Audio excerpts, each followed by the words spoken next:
Dalam ilmu sosial itu kita harus jawab tidak tahu. Manusia itu makhluk yang paling nggak jelas. Sekarang soleh, suatu saat bisa saja nggak soleh. Yang sedang nggak soleh, suatu saat soleh. Sesuatu yang mungkin rubah kok kamu fanatik itu gimana? Nalarnya itu gimana? Coba kita tahu dulu, Wahsy itu pembunuh Hamzah, akhirnya mati mukmin ya kan? Padahal orang yang sangat dibenci Rasulullah karena membunuh Sayyid siapa? Hamzah. Sa'labah yang tukang itikaf di masjid, akhirnya su'ul. Kita tidak pernah. Nah kalau nggak pernah tahu ya tidak usah terlalu fanatik gitu. Kayak jenengan seneng saya itu ya saya tidak tahu sampai kapan ya. Saya seneng sampean sampai kapan ya. Kayak suami istri. Pas nikah harmonis bulan madu sampai kapan bertanya. Yang jelas paling awet itu pasangan jelek itu pasti nggak awet. Makanya jadi guyonan. Pasangan itu jangan baik-baik gak awet, kalau jelek itu awet. Ternyata maksudnya cantik sama ganteng. Itu suatu saat pasti jadi jelek. Yang jelek sama jelek pasti jelek terus. Makanya jadi guyonan. Kalau pasangan jelek itu awet katanya. Tapi kalau pasangan baik, ternyata baik wajahnya itu pasti gak awet. Suatu saat pasti jelek. Tapi yang jelek awet. Karena mulai dulu ya jelek sampai itu. Awet jeleknya maksudnya bukan.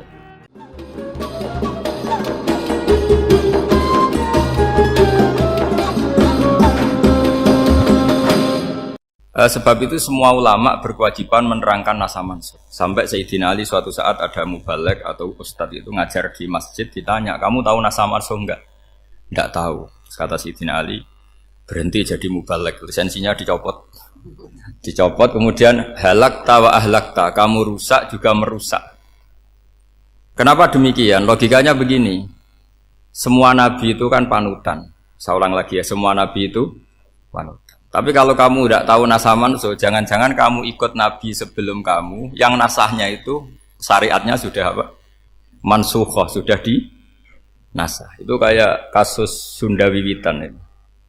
Itu gak mau punya Nabi Muhammad karena kurang keren, kurang sepuh. Nabinya langsung Nabi Adam. Resikonya adalah beberapa aliran sesat itu, aliran yang kurang benar itu, zaman Nabi Adam kawinan otomatis sama saudaranya.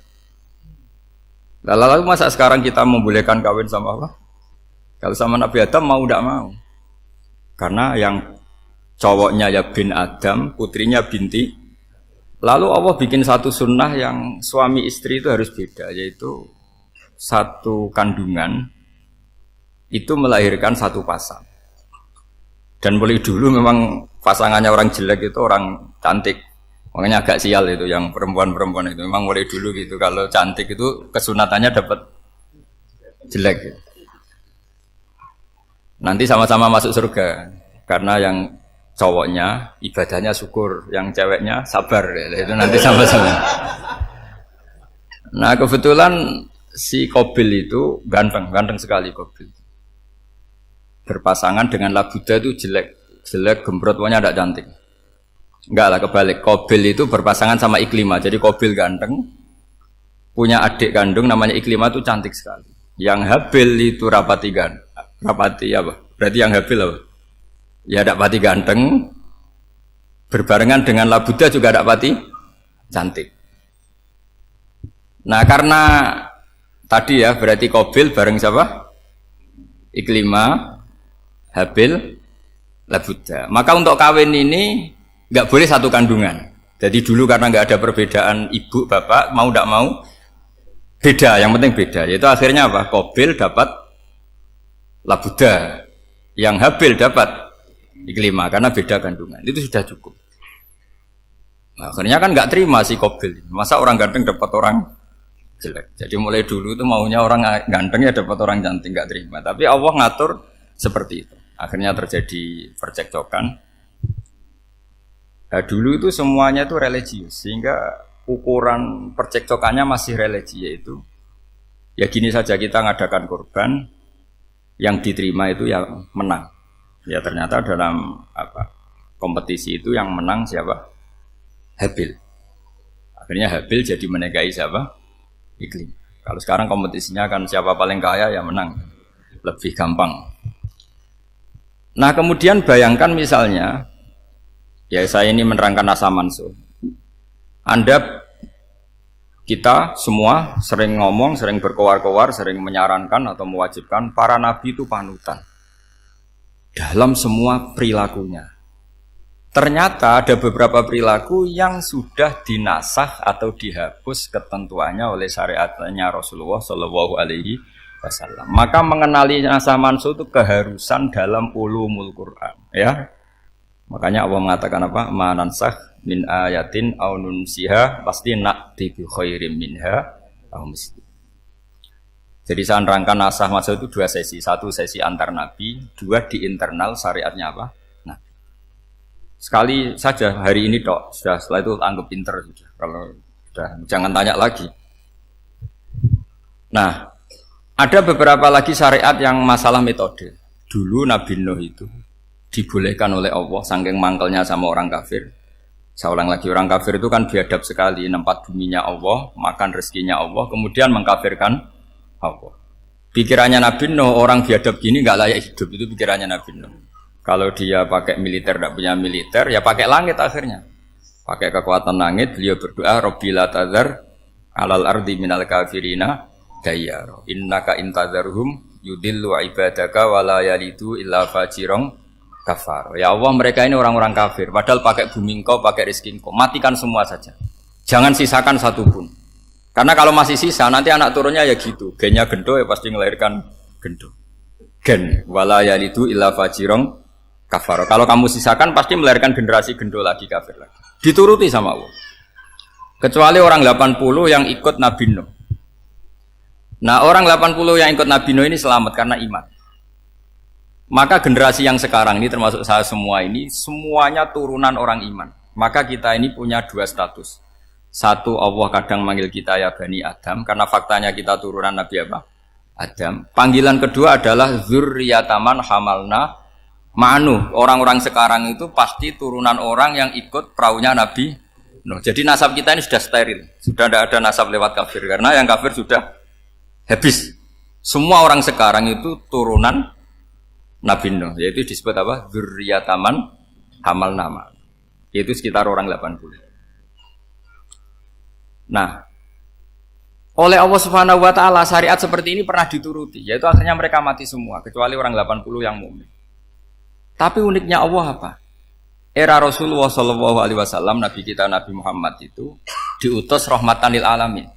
Ketika Nabi didustakan, diusir, disakiti, malaikat gunung, beberapa malaikat sing ahli adab spesial eksekutor lah kira-kira gitu. Muhammad, kamu bilang saja ke saya, kalau kamu ingin orang-orang Mekah Bujal JS, saya hancurkan. Tapi apa kata Nabi?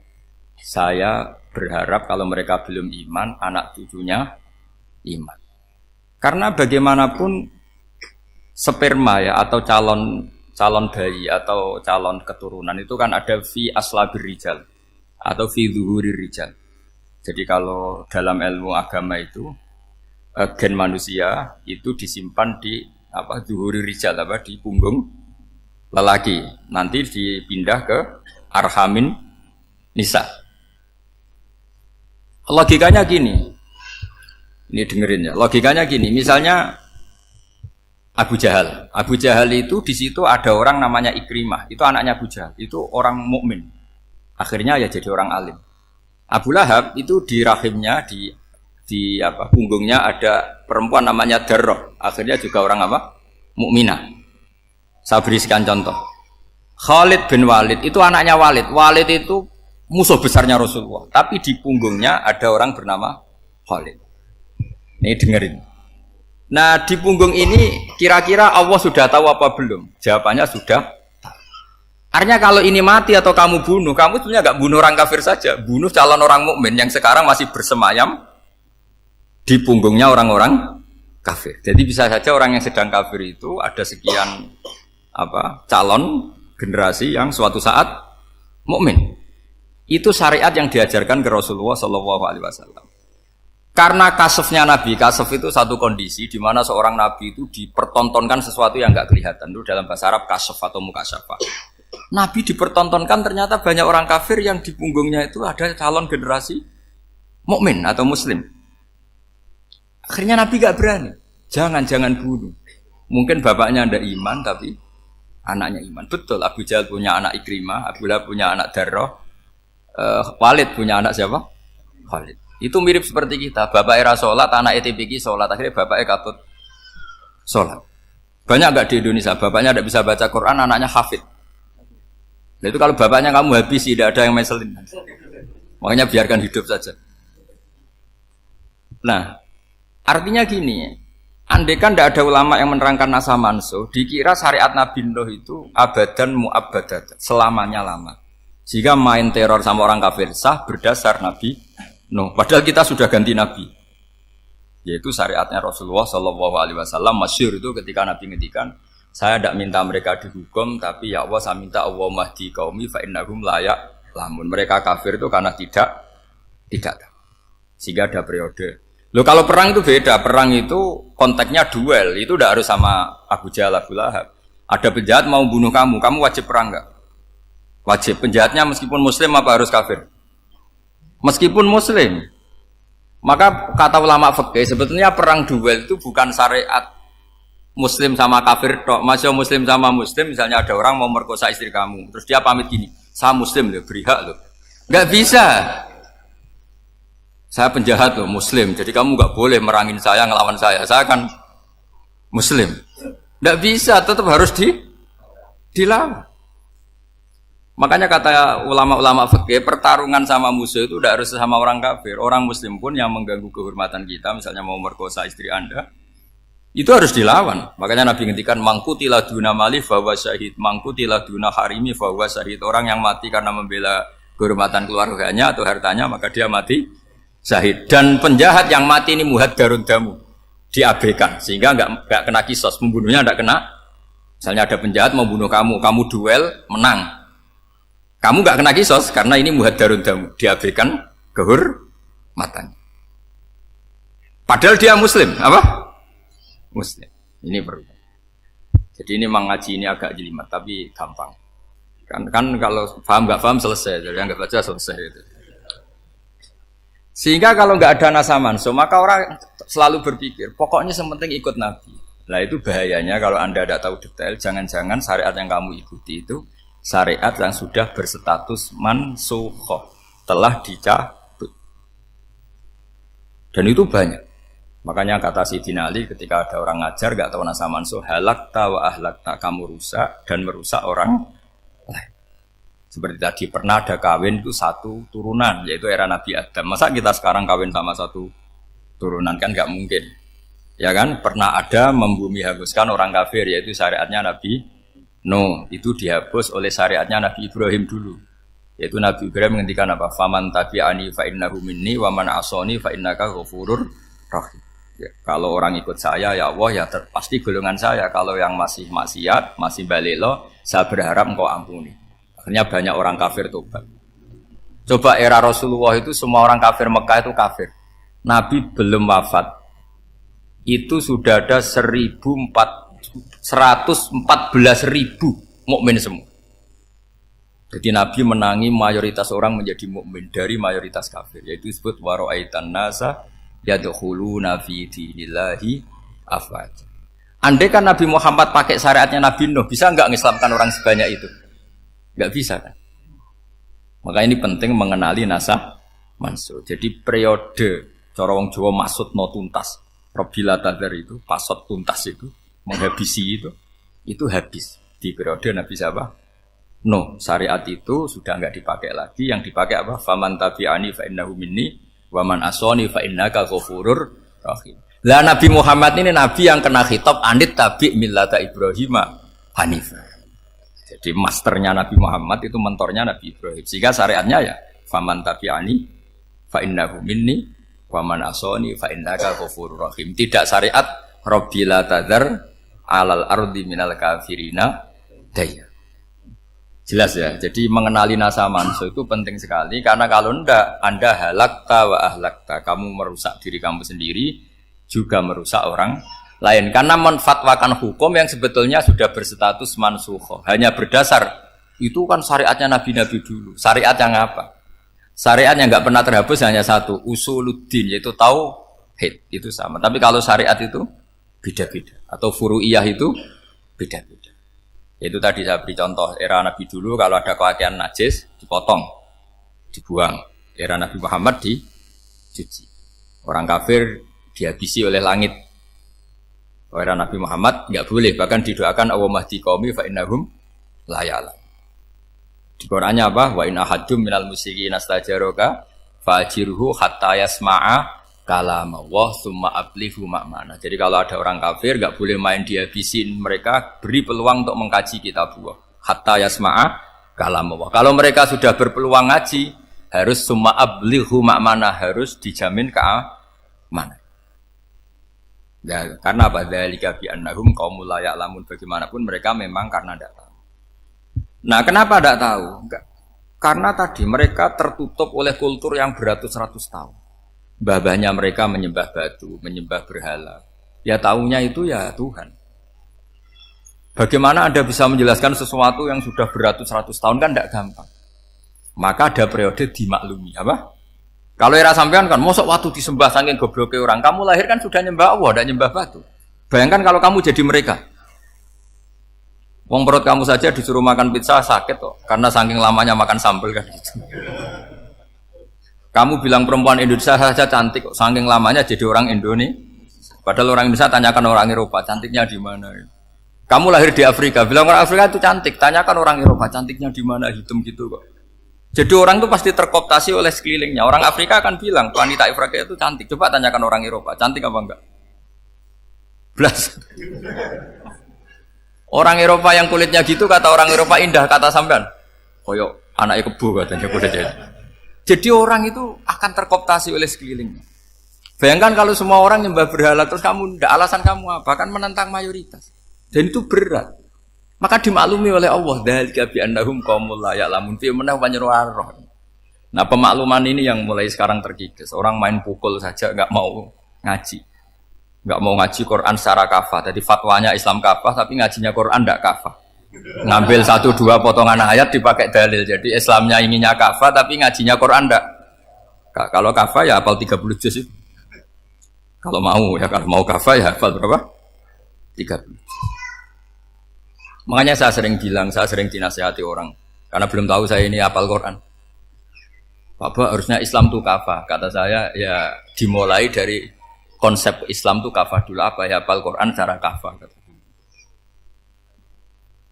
Jadi ini penting saya utarakan. Bahaya sekali orang mengenali Islam tanpa mengenali nasah mansuh. Karena beberapa syariat Nabi sebelum kita itu berstatus mansuh. Terus contoh berikutnya, ini nasah mansuh antar Nabi apa khusus internal Nabi? Antar Nabi aja nggak selesai ini sampai subuh aja nggak selesai. Contoh yang paling keren, mungkin cowok semua senang. Nabi Dawud dulu istrinya berapa? 99. Nah itu kalau masih halal itu kan berarti jenengan tuh punya istri berapa? Wah itu kan ngeri betul. Punya satu aja repotnya gitu, apalagi berapa? Punya 99. Terus kamu bilang gini, ini kan syariatnya Nabi Dawud, Nabi kan bisa diikuti. Pernah ada periode di mana seperti itu boleh. Jadi makanya mau tidak mau ngenali nasah mansuh itu harus. Kalau enggak ya kamu masih berkeyakinan boleh beristri berapa?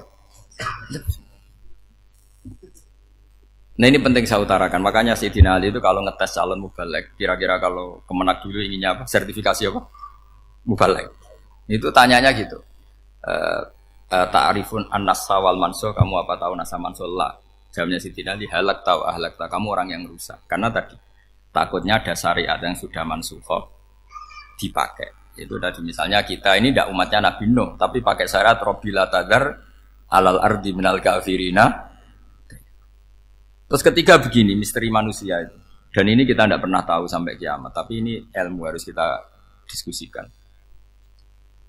Misalnya saya ini namanya Bahaudin. Saya sekarang hidup sampai 2019 sekarang. Kan hanya Allah yang tahu berapa turunan saya sampai kiamat dan statusnya kayak apa. Donald Trump juga gitu. Donald Trump itu sekarang kafir, tapi kita tidak pernah tahu nanti turunan keberapa ada yang Muslim. Lah turunan yang calon Muslim ini diletakkan di mana kita tidak tahu. Yang jelas kalau kamu bunuh itu katut itu. Artinya gini, logika membiarkan orang kafir itu ya ada logikanya. Logika membunuh karena mereka mau membunuh kita ya ada logika fikihnya, karena kalau kita ada membunuh dibunuh. Makanya semuanya hukum ini terus bergantung al-hukmu yaduru ma'ilatihi wujudan wajib. Di sini terus dipertemukan. Makanya semua nabi itu kalau yang namanya membunuh pasti pas perang saja, karena ini kondisi yang memang pilihannya hanya dua, kalau nggak dibunuh ya membunuh. Ada duel lah itu. Maka ini butuh kajian fikih dan orang nggak boleh subjektif dalam hal ini. Saya ulang lagi, tidak boleh subjektif. Karena tadi, orang yang kamu katakan sekarang misalnya Zaid, kamu itu bodoh sekali. Kenapa bodoh? Nggak hafal Quran, nggak pernah kuliah, nggak pernah ngaji. Ternyata Zaid ini bersemayam calon anak yang alim alama hafal Quran. Namanya Umar, tapi masih jadi sperma. Suatu saat Zaid itu punya anak alim alama. Kan banyak orang nggak bisa baca Quran, punya anak hafid. Banyak nggak di Indonesia? Banyak nggak petani yang punya anak dekan? Petani punya anak dekan. Yang dekan punya anak naik kelas saja susahnya bukan main. Banyak kan? Nah ketika dibalik nanti ada dekan punya anak goblok, yang petani punya anak dekan pinter mana?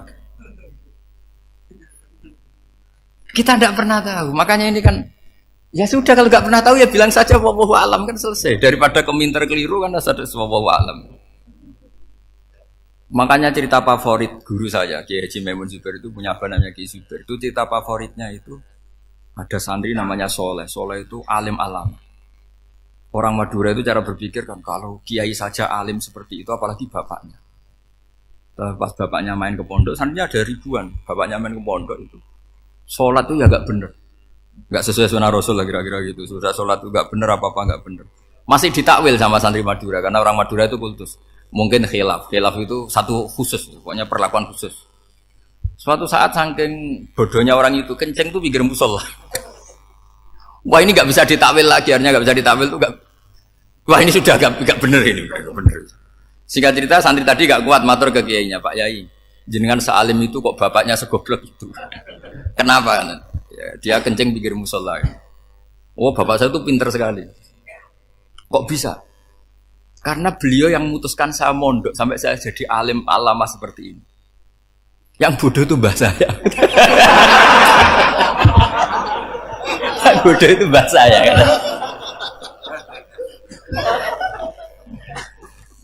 Artinya gini, sekarang misalnya Anda dekan atau Anda rektor atau Anda profesor atau Anda kiai top mubalek kondang. Anda mubalek kondang terus punya anak, gobloknya bukan main, atau apalagi anaknya ketangkep KPK. Yang satu anaknya orang bodoh jadi dekan. Kalau kompetisi ini pinter mana coba? Ada ahli metodologi tapi anaknya itu terlibat narkoba. Yang ini petani utun, anaknya dekan. Kira-kira kalau dikompetisikan pinter mana? Anaknya pinter petani tadi gitu. Yang ketika petani kamu vonis bodoh gitu. Tapi siapa tahu kalau ini menyimpan calon. Paham ya? Kita tidak pernah tahu. Makanya Quran selalu ngajari dalam ilmu sosial itu wa in adri la'allahu fitnatul lakum wa mata'un ila. Dalam ilmu sosial itu kita harus jawab enggak tahu. Manusia itu makhluk yang paling enggak jelas gitu. Sekarang soleh suatu saat bisa saja enggak soleh. Yang sedang enggak soleh suatu saat soleh. Sesuatu yang mungkin rubah kok kamu fanatik itu gimana? Nalarnya itu gimana? Coba kita tahu dulu Wahsy itu pembunuh Hamzah, akhirnya mati mukmin ya enggak? Padahal orang yang sangat dibenci Rasulullah karena membunuh Sayyid siapa? Hamzah. Sa'labah yang tukang itikaf di masjid akhirnya su'ul Fatimah. Kita tidak pernah. Nah kalau nggak pernah tahu ya tidak usah terlalu fanatik biasa. Kayak jenengan seneng saya itu ya saya tidak tahu sampai kapan ya. Saya seneng sampean sampai kapan ya. Kayak suami istri itu. Pas nikah harmonis bulan madu sampai kapan bertanya. Yang jelas paling awet itu pasangan jelek itu pasti nggak awet. Makanya jadi guyonan, pasangan itu jangan baik-baik gak awet, kalau jelek itu awet. Ternyata maksudnya cantik sama ganteng itu suatu saat pasti jadi jelek. Yang jelek sama jelek pasti jelek terus. Makanya jadi guyonan. Kalau pasangan jelek itu awet katanya, tapi kalau pasangan baik, ternyata baik wajahnya itu pasti gak awet. Suatu saat pasti jelek, tapi yang jelek awet. Karena mulai dulu ya jelek sampai itu. Awet jeleknya maksudnya bukan. Ya jelas ya, jadi saya mohon sekali ini ilmu. Sampai ndak urusan, ini bukan urusan cocok tidak cocok, tapi ilmu. Ilmu harus kita dengar, bahwa syariatnya para nabi itu yang sifatnya furu'iyah, tidak usuliyah, tidak tauhid itu potensi rubah. Sehingga mengkaji nasab manusia itu satu keharusan seorang ulama. Makanya setiap ada syariat nabi, hal hadis syariah mu'abbada amla, mansukha amla. Karena potensi itu tinggi.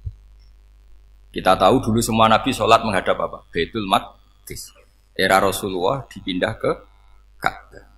Tapi kalau kamu katakan total Baitul Maqdis ya tidak juga. Nabi Ibrahim mulai dulu madhabnya ke Ka'bah. Tapi kalau Nabi Musa ke Baitul Maqdis. Sesuatu yang furu'iyah. Kenapa ini furu'iyah? Jawabannya sederhana. Ketika seseorang menghadap Ka'bah itu menghadap batu apa menghadap Allah? Allah. Ketika menghadap Baitul Maqdis hakikatnya menghadap Allah apa menghadap Baitul Maqdis? Allah. Maka menghadap Ka'bah itu sebenarnya masalah furu'iyah. Yang masalah usuliyah adalah inni wajjahtu wajhiya lilladzi fataras samawati wal ardh. Yang permanen adalah menghadap Allah Subhanahu wa taala. Cuma secara prosedur syariatnya secara zahir menghadap Ka'bah. Maka potensi rubah karena ternyata itu furu'iyah. Untuk kiblatnya itu furu'iyah. Yang permanen adalah menghadap ke Allah Subhanahu wa taala. Ini pentingnya. Jadi terus sekarang masih antar nabi apa di internal nabi? Ini sudah mau selesai waktunya, sudah habis. Internal. Ini sudah selesai, ini sudah pas. Mohon Pak Amir. Oh. Jam ini sudah. Sampai mana tadi? Teruskan apa enggak? Sudah ya, sudah kayaknya sudah. Biar kelihatan cerdas. Sekali pertemuan sudah pinter gitu. Berapa? Setengah jam sudah pinter gitu. Yang internal nabi apa antar nabi? Internal ya, sudah sekarang ke internal. Kalau internal lebih banyak lagi contohnya. Yang masyhur tentu masalah Baitul Maqdis. Dulu Rasulullah pernah sholat menghadap Baitul Maqdis 16 bulan. Berapa? 16 bulan. Kila 17. Pokoknya khilafnya hanya 16 dan 17. Kalau ada bilang 10 bulan berarti gak pernah ngaji. Khilafnya, karena khilafnya itu hanya 17 sama 16. Akhirnya sama Allah diminta disuruh menghadap ke Ka'bah. Saya ulang lagi, itu tetap masalah antar nabi sebetulnya. Begini, makom itu kalau dalam bahasa Arab bukan kuburan. Kalau di Indonesia kan makomnya Sunan Bonang itu kan kuburan. Kalau makom dalam bahasa Arab itu sesuatu yang pernah dipakai singgah itu namanya apa? Makom. Lalu Rasulullah itu pertama di Medina itu madhab Baitul Maqdis itu 16 bulan. Orang Yahudi senangnya bukan main. Sampai mereka bilang gini, Muhammad tuh gaya-gaya nantok punya agama baru, tapi kiblatnya ikut kita. Baguslah anak itu, katanya. Masih tahu diri katanya. Bagus katanya itu masih tahu diri. Jadi senangnya bukan main orang Yahudi, karena kiblatnya Muhammad sama dengan mereka. Ya tentu mereka jangkar Muhammad, bukan Sayyidina Muhammad atau Rasul Muhammad, karena mereka masih gak iman. Nabi itu ya agak tersiksa, karena beliau secara gen turunan Nabi Ibrahim dan kiblatnya Ibrahim itu Ka'bah. Agak tersiksa tapi sami'na wa ata'na tetap madhab ke Baitul Maqdis berapa? 16 bulan. Suatu saat Nabi Muhammad itu disuruh madhab Ka'bah. Ini dengerin. Akhirnya madhab ke Ka'bah. Apa yang terjadi? Orang Yahudi komentar gini, Muhammad itu gimana? Dia di perantauan rindu sama keluarganya, terus rindunya itu diaplikasikan jadi perilaku agama. Jadi dia madhab Ka'bah dianggap kangen. Kayak saya kan orang Rembang. Rembang itu apanya Jogja? Timurnya apa? Nggak, Jakarta itu mana Jakarta itu? Barat sana ya. Ibaratnya saya orang Jakarta, terus merantau di Jogja. Dulu kiblatnya itu menghadap ke timur, terus ketika madhab ke barat kata sampean, wah itu padune kangen apa? Keluarga. Juga kurang ajar orang Yahudi. Jadi orang Yahudi itu memang paling pinter bully. Makanya kalau sampean tukang bully itu ya agak-agak, ya enggak. Saya tidak ngomong agak ya, pokoknya agak-agak. Ya. Pinter bully orang Yahudi. Makanya nggak ada orang debat sepinter orang Yahudi. Yang bisa ngalahkan hanya Tuhan itu. Orang Yahudi yang bisa ngalahkan hanya Tuhan. Lalu Sayyidina Ali orang paling terkenal cerdas. Itu kalau sama orang Yahudi itu pusing. Karena ya, apa logikanya itu? Saya beri sekian contoh. Ada orang Yahudi tanya gini, Muhammad, kalau kambing mati itu yang bunuh siapa? Ya Allah, mati langsung itu. Agama kamu itu aneh, Mak. Yang langsung sentuhan Allah haram, tapi yang lewat tangan-tangan jahil manusia malah halal. Harusnya itu yang halal kan orisinal langsung Allah yang mundur. Jadi uteknya itu aneh, dari cara berpikir itu aneh. Nah cara sampean niku kan nak halal pangan kowe. Tapi Nabi kan enggak boleh bertutur kata kasar gitu. Kalau yang jadi Nabi saya untalan ngono kan gitu. Tapi Nabi kan enggak boleh kasar. Jadi Nabi itu problem karena enggak boleh apa? Kasar. Kalau kita kan gampang. Wis nak halal untalan kan selesai apa? Tapi Nabi enggak boleh kasar gitu. Jadi enggak Nabi ya sampean itu kan enak. Mau keliru ya pantas, mau apa saja pantas. Karena kan nggak panutan. Kalau Nabi nggak bisa meluruskan kebenaran itu harus tetap sesuai akhlak. Ya, jadi agak kerepotan. Makanya punya Umar, alhamdulillah ada yang nggak perlu aturan gitu. Jadi enak. Jadi ya itu memang aturannya harus itu. Coba Nabi itu perang tapi nggak boleh bunuh. Kayak apa susahnya? Beliau jadi sasaran tembak tapi nggak boleh bunuh. Kalau sahabat kan enak, duel, merilek, santai, bisa tarung. Kalau Nabi nggak boleh. Makanya Nabi meskipun ikut perang terus gak ada sejarah orang yang dibunuh. Ya, hanya satu peristiwa itu pun dibaca orang kafir, ditangkis Nabi, pedangnya kembali ke dia mati. Tapi gak ada yang Nabi. Karena Nabi kalau pembunuh nanti itu terus kayak pendekar kan susah juga punya Nabi kok. Habis perang misalnya Nabi tanya, Muhammad habis serang berapa? 1000. Ya repot juga punya Nabi mantan apa? Pembunuh meskipun yang dibunuh orang kafir, tapi kan kayak apa ya? Fitrah manusia itu akan menolak kepemimpinan orang yang gitulah pokoknya nggak bisa diterangkan itu. Makanya Nabi itu nggak pernah bunuh, meskipun kayak apa musuhnya tapi nggak pernah bunuh. Untungnya di sekeliling orang-orang yang tadi. Jangan bilang tuh suka bunuh ya, pokoknya perang gitu ya. Perang dengan bunuh itu beda loh. Kalau perang itu fair apa? Fair. Sampai mana tadi? Nabi Ibrahim ya. Makom tadi saya ulang lagi. Nabi Muhammad menghadap ke Baitul Maqdis itu hanya Allah nuruti. Ini loh Nabi betul. Tahu betul bahwa di antara syariat adalah Baitul Maqdis karena semua Nabi pernah berkiblat Baitul Maqdis. Tapi Nabi ketika menghadap ke Ka'bah, Nabi juga dibilangin sama Allah. Ini loh syariat yang benar karena Ka'bah juga kiblat sing a'taku, lebih tua ketimbang Baitul Maqdis. Maka disebut Ka'bah Atiqah. Ilal Baitil Atiq. Kalau Quran bahasakan Ka'bah apa? Wal yatawafu bil Baitil Atiq. Atiq itu tua sekali. Ya sudah. Ketika berstatus tua itu orang Yahudi seneng, mergo roh kelirune Muhammad. Mereka nantang, Muhammad ayo debat terbuka. Nabi rawuh. Bagaimana Anda bilang Ka'bah itu kiblat tertua? Wong Ka'bah itu pertama yang menghadap sana itu ya kamu. Semua Nabi menghadapnya ke Baitul Maqdis. Terus Nabi Muhammad mulai berargumentasi ilmiah tadi. Enggak, Ka'bah itu kiblatnya Ibrahim. Jadi Ibrahim dulu itu yang mulai dulu kiblatnya itu di Ka'bah. Terus orang itu tanya buktinya apa? Terus dijawab fihi ayatum bayinatum maqam Ibrahim. Ternyata di situ ada jejak kakinya Nabi Ibrahim, yaitu batu yang diinjak beliau ketika bangun Ka'bah. Itu argumentasi ilmiah. Lah bareng orang Yahudi kehilangan ilmu itu gobloknya orang Yahudi. Makanya yang bisa mengalahkan Yahudi hanya Allah Subhanahu wa taala. Luang Ibrahim saja golongan kita, pengikut kita. Ibrahim itu pengikut Yahudi. Wah itu Nabi mulai senyum-senyum, mulai tertawa-tawa. Wah itu goblok, orang terdidik. Karena itu ibaratnya kayak kamu bilang Soekarno itu pengagum Puan Maharani. Kira-kira seperti itu. Soekarno itu pengikut Puan. Karena Yahuda itu Yahuda bin Yakub bin Ishak bin Ibrahim. Saya ulang lagi ya, nasabnya Yahudi apa? Yahuda bin Yakub bin Ishak bin Ibrahim. Jadi Ibrahim itu mbah keempat dari Yahuda. Tapi karena mereka kalah debat, Ibrahim itu pengikut Yahudi, itu sama dengan bilang apa? Soekarno itu pengikut Puan Maharani. Itu kan jadi aneh. Atau Gus Dur pengikut Mbak Yeni, atau Basim Masari pengikut Mbak Yeni, itu kan aneh. Wah, akhirnya sama Allah diingatkan. Makanya ada ayat ha antum haula hajatum fi malakum bi ilm falimatu hajuna fi ma laysa lakum bi ilm. Perjanjian debat ini semuanya harus ilmiah. Tapi kenapa perdebatan Anda malah ndak ilmiah? Karena orang Yahudi iftadohu, malu semua. Wah, semuanya Muhammad. Itu satu-satunya kekalahan orang Yahudi. Tapi ayat-ayat seperti ini itu enggak populer. Ayat ha antum haula'i hajastum fi ma lakum bi ilm falimatu hajuna fi ma laysa lakum bi.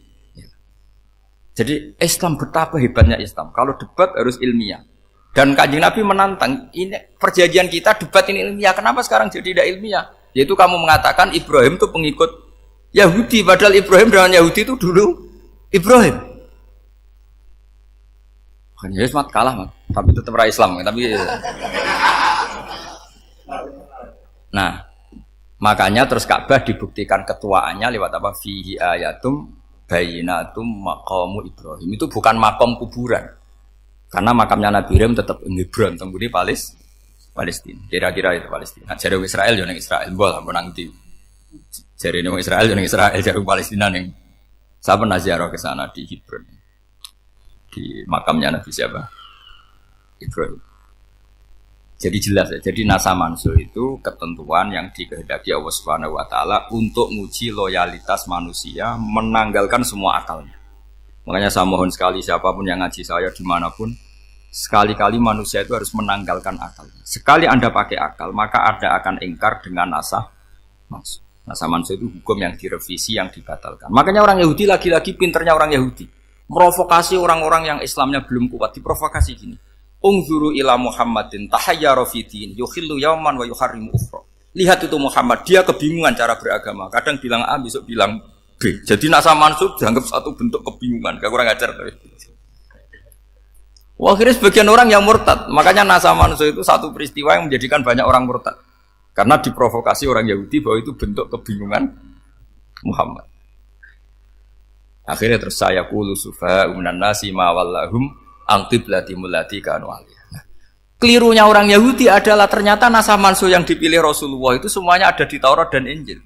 Termasuk di Taurat dan Injil disifati dan Nabi yusolli ilal qiblatin, bahwa Nabi ini akan bersolat dengan dua kiblat. Makanya tetap ditantang. Qul fa'tu bit-taurati fatluha in kuntum shadiqin. Kalau kamu tidak percaya bahwa saya ini orisinil, ayo bareng-bareng mengkaji Taurat. Tapi mereka tidak siap mengkaji Taurat. Karena Taurat semuanya mendukung Rasulullah Muhammad SAW. Fatluha in kuntum shadiqin. Makanya ini penting sekali ngaji. Jadi perdebatan itu macam-macam. Dan itu pinternya orang Yahudi. Ungzuru ila Muhammadin tahayyara fi dini yukhillu yawman wa yuharrimu ukhra. Ini penting sekali. Makanya nasa mansuh itu uji loyalitas. Itu Imam Malik kalau mencontohkan ke Imam Syafi'i. Saya berisikan contoh fikih. Ini saya melanggar waktu ini. Ini sudah saya yang tidak mengesahkan diri saya. Ya misalnya ini ya, ini kertas saya bawa ya, ini kertas saya bawa. Terus ini tak kasih uang misalnya, uang 100.000. Atau kalau contoh Imam Syafi'i dulu dididik Imam Malik begini. Ya Syafi'i, kalau kamu punya dua budak, dua pembantu, kalau dulu kan masih ada budak, dua pembantu lah kira-kira. Seneng mana, yang cerdas sama yang goblok? Seneng yang cerdas.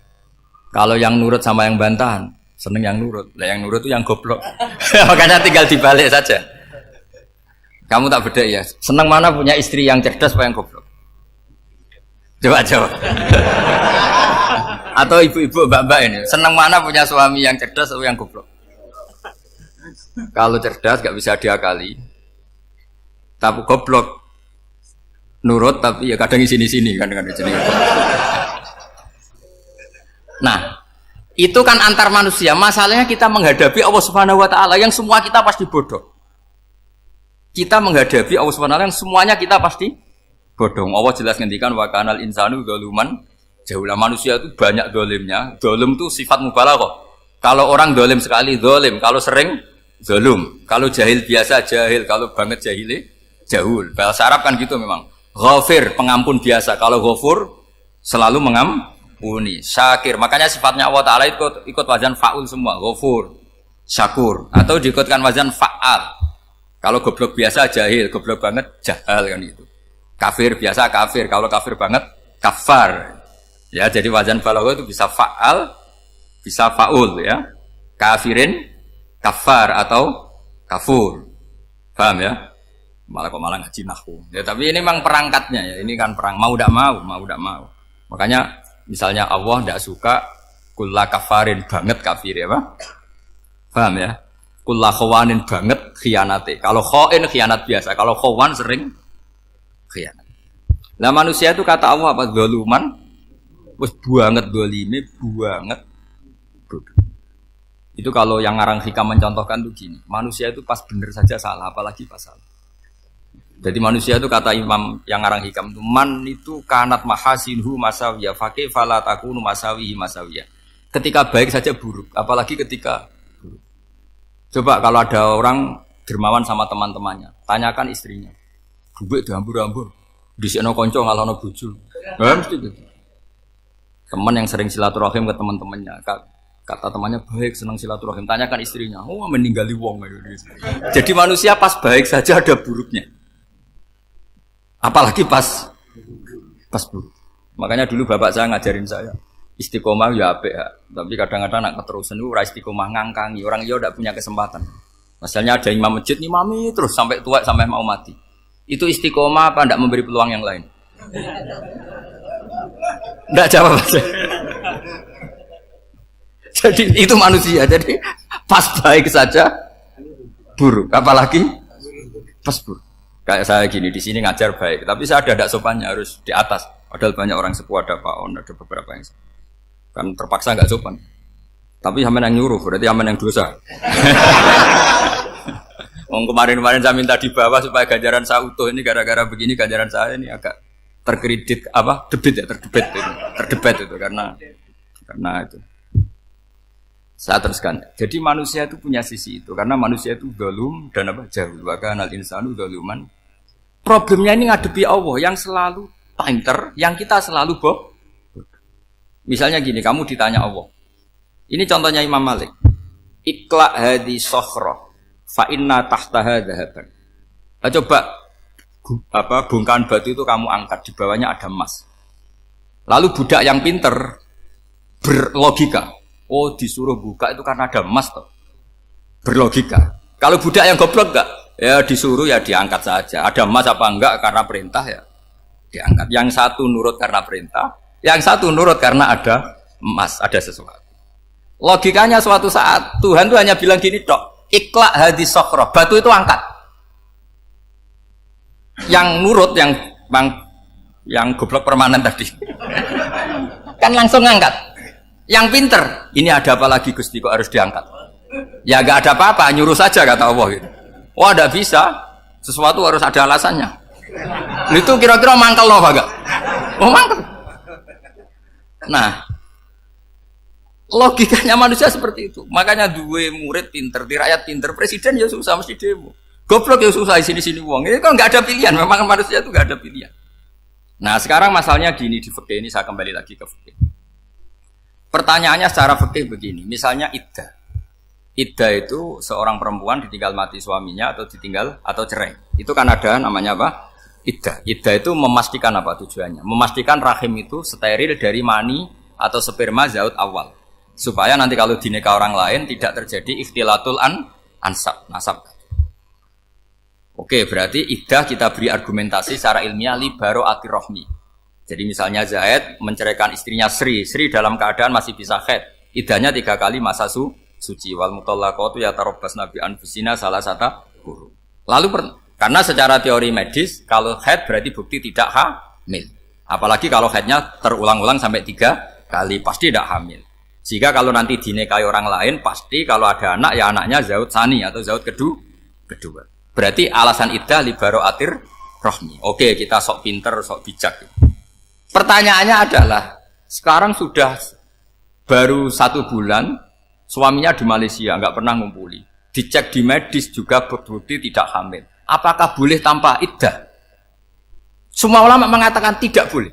Tapi ini kan rahimnya jelas bersih. Ya karena iddah itu nuruti perintah pangeran. Pokoknya tetap iddah. 3 kali masa suci. 3 kali masa suci atau masa haid. Itu ada perdebatan ulama.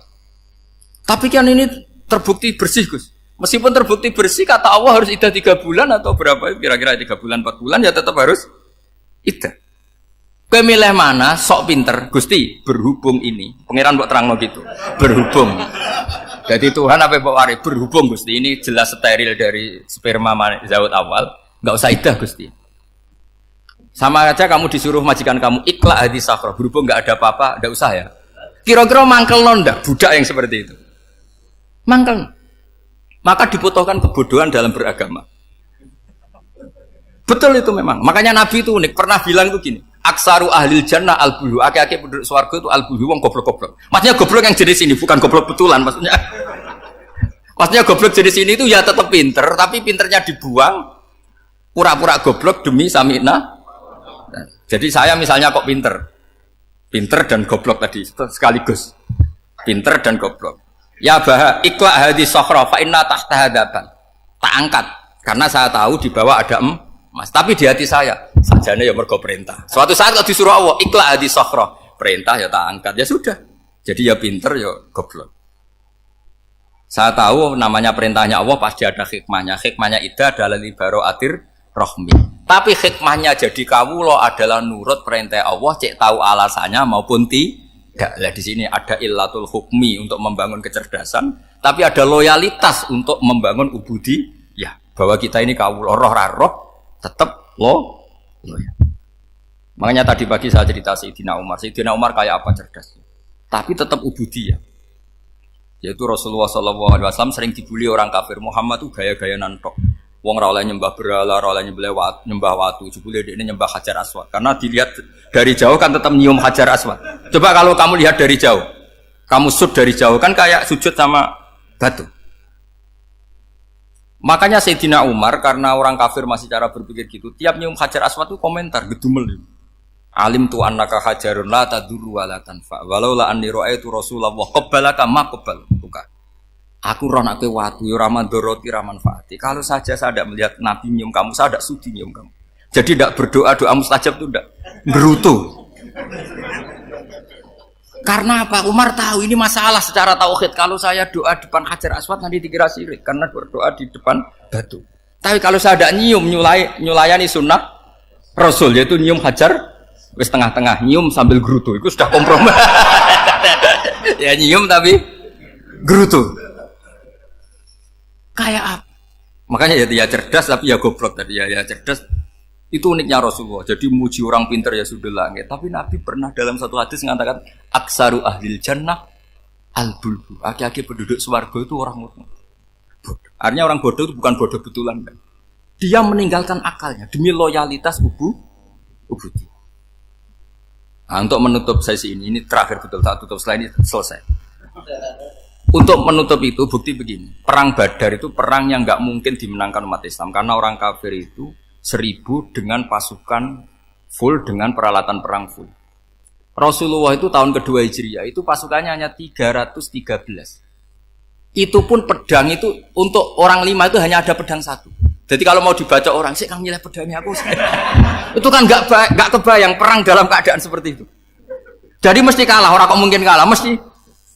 Tapi Nabi tetap bilang, saya ini disuruh Allah perang, ya harus berangkat. Yaitu perang Badar. Kata para sahabat, ya Rasulullah ini nggak masuk akal, sudah nggak usah perang ini nggak masuk akal, mau setor nyawa. Sudah gitu dadaan, nggak ada persiapan. Lucunya apa? Sahabat itu ketika Nabi tetap berangkat. La akhrujanna walau waqti. Nabi menginginkan saya tetap berangkat meskipun sendi. Setelah Nabi berangkat sekian meter, tuh sahabat ikut semua. Kata Nabi, lah kamu kok ikut? Ya ikut saja. Kata kamu mesti kalah. Ya anggap saja setor nyawa. Demi loyalitas pada jenengan. Itu makanya nggak ada periode sebaik periode sahabat. Tapi yang gerutunya jalan. Karena gerutu ini bawaan ilmiah. Makanya kita loyal sama presiden. Tapi yang nggak cocok ya gerutunya jalan. Tapi bawaan mencintai Indonesia tetap jaga stabilitas. Itu bawaan cinta Indonesia, bukan cinta pejabatnya kadang. Gerutunya jalan, tapi bawaan loyal sama Indonesia tetap mengaku. Bawaan loyal sama Rasulullah tetap ikut perang, bawaan akal karena nggak masuk akal ya gerutu. Dan itu uniknya Quran itu mengapresiasi itu dan dianggap nggak masalah. Saya bacakan ayatnya. Kama akhrajaka rabbuka min baitika bil haqq wa inna fariqam minal mu'minina lakarihun yujadilunaka fil haqqi ba'dama tabayyana ka'annama yusaquna ilal mauti wa hum yanzurun. Peristiwa Badar ada peristiwa kamu itu keluar untuk perang. Sahabat kamu ngikuti, tapi mereka lakarihun, enggak senang sebetulnya. Karena enggak masuk akal. Ya gremeng tapi ya derek. Yujadilunaka fil haqq, mereka mendebat kamu dalam kebenaran. Jadi ya Rasulullah wong perang karuan kalah jenengan lakoni alasane nopo? Lah kok melok? Ya saya harus ikut jenengan Nabi. Itu unik. Kalau orang sekarang mana mau, kalau nggak masuk akal nggak mau melakukan. Coba misalnya istri kamu belajarnya dikurangi, anggap saja petualangan latihan hidup di masa lalu, nggak mau. Padahal petualangan itu hal yang indah. Petualangan itu kan hal yang indah, kan nggak mau? Oh ngirit tuh alasan. Tapi lucunya kalau dijak camping bermiskin-miskin di hutan mau. Karena karepe dhewe, tapi nak suami yang ngongkon. Ayolah seminggu ini kita model miskin, anggap aja petualangan masa lalu. Enggak mau. Karena pinter, apa? Coba kalau bodoh. Ya ngono ya apa-apa, Mas. Tapi resiko anak bodoh pas kamu sakit ya dibiarin. Karena dia melihat sakit kan biasa, namanya manusia. Jadi makanya ini pilihannya susah, hidup itu masih susah makanya ini. Jadi uniknya Quran gitu, Quran itu membolehkan psikologi manusia. Makanya Allah ngendikan kutiba alaikumul qital wa huwa kurhul lakum. Ya saya tahu kamu tidak suka perang. Allah yang ngakui bahwa kurhul enggak apa-apa. Tapi ketidaksenangan kita harus dilawan demi mengikuti Allah dan misalnya perempuan Allah juga gitu. Wa ashiruhunna bil ma'ruf. Gauli istri kamu muamalah secara baik. Kata Allah fa in karihtumuhunna fa'asa an takrahu syai'a wa ja'alallahu fi khairan katsira. Mungkin ada watak yang kamu tidak suka, tapi di situ ada kebaikan. Allah ngaku yang namanya suami mesti ada watak yang enggak suka dari istrinya. Juga sebaliknya lebih banyak lagi yang suami istri kamu tidak suka watak kamu. Juga enggak suka hidung kamu, wajah kamu banyak lah enggak disuka. Tapi demi kestabilan negara suami istri ini, mereka loyal, justru itu bagus. Maka jagalah ilmu, juga jagalah loyalitas.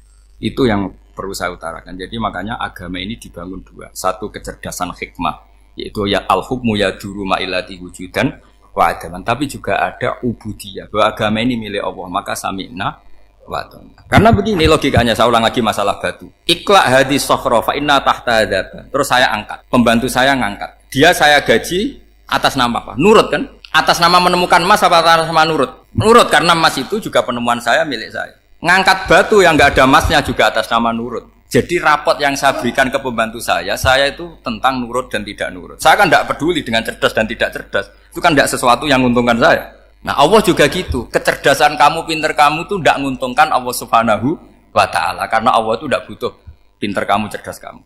Allah hanya butuh mental ubudiyah kamu. Makanya Allah mensifati nabinya hanya subhanalladzi asra bi abdihi, karena status tertinggi manusia adalah sifat kehambaan. Makanya ya Tuhan nafsul mutmainnah irji'i ila rabbiki radiyatan mardiyah fadkhuli fi ibadi. Berstatuslah sebagai hamba baru wadkhuli jannah.